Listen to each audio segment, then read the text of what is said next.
Thank you, Anna. Hi, everybody. I guess you're wondering why I've asked you all here tonight, but it's to talk a little bit about the history that I've had here at Noosa and a history since 1997 as a councillor on the Noosa Council, and then 4 years ago elected to the Sunshine Coast Council after the forced amalgamation. So Maureen is here, my wife. We've had 35 years in the beautiful little town of Koran.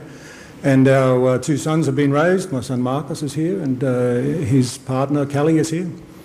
And from those very early days in that town, we learnt very quickly that if you want some opportunities for your kids, you had to roll up your sleeves and have a go. I'll get back to that in a little bit. But I want to talk really about the end of the game, and that's the last 4 years. And in the last 4 years in Division 12, we've put $25 million worth of infrastructure into Tewantin, Karoi and the hinterland. And there's no other time in the history of this place has that been done before. And I think that's a significant contribution that highlights what it takes, or the advantages at least, of having a 35-year history in a community and having a 15-year history in the council, so that you both know to the best of your ability what's needed and wanted. You have partners and friends out there who can help make it happen, and you have an internal structure and a relationship that can help deliver all of that to your community. I'm talking about infrastructure like the Karoi Library at $9.5 million, which is, in my view, the most magnificent building of its type in Australia, but I'm a little biased. That was a 10-year project from when we first wrote it into the Strategic Plan for Libraries in Noosa. And it was delivered and paid for 2 years ago, almost to the day. We get 500 visitors through that building per day, roughly speaking, and it's made a significant contribution to the new economy of Karoi. We've got bypass roads at Tewantin, at Butler Street. We've got the upgrade of the foreshore down at Tewantin with the spray park for kids and the new toilet block. We've got the new car park down there for the boats. We've got finishing touches now going on the street out in front of the RSL, Memorial Avenue. In Karoi, we've got the bypass road at the back, which we've been working on for over 7 years, $3.5 million. We've got a new sewage treatment plant that we kicked off and long awaited in Karoi because of the failing old system. And until Unity Water took it off us, we had committed, planned, designed and started on that. And a lot of this has come about in the last few years because of a long, hard push in the hinterland and in Tewantin to make some changes. Particularly in history, about 10 years ago in Karoi, we were suffering severely from a major downturn in the traditional agricultural-based economy. We had 2 sawmills closed down by the state government. We had Westpac Bank leave.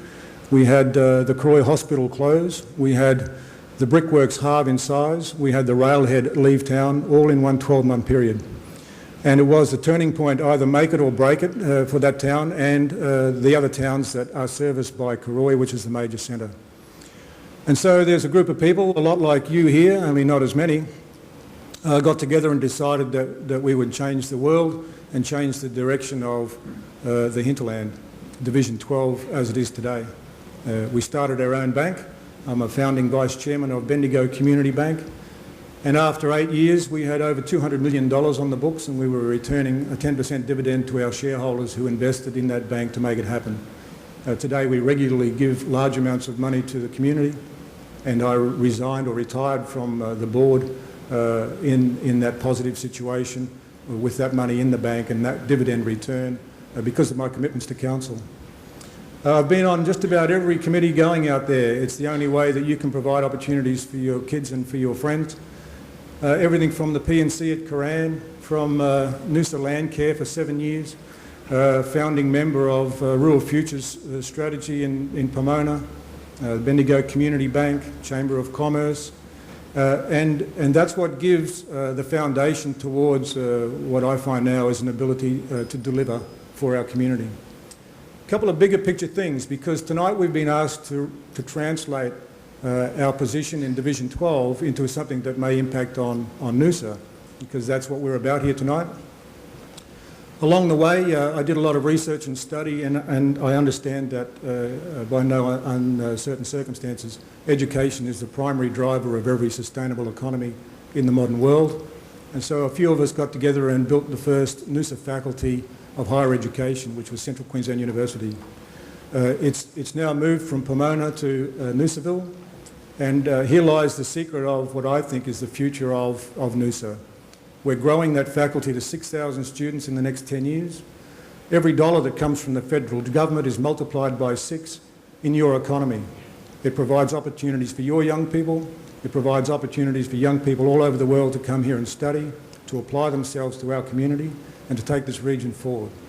We've also got other significant policies in place, like the Seasons of the Sun program, and we can bring it to your backyard and to take Noosa forward. I look forward to your support to do that. Thank you.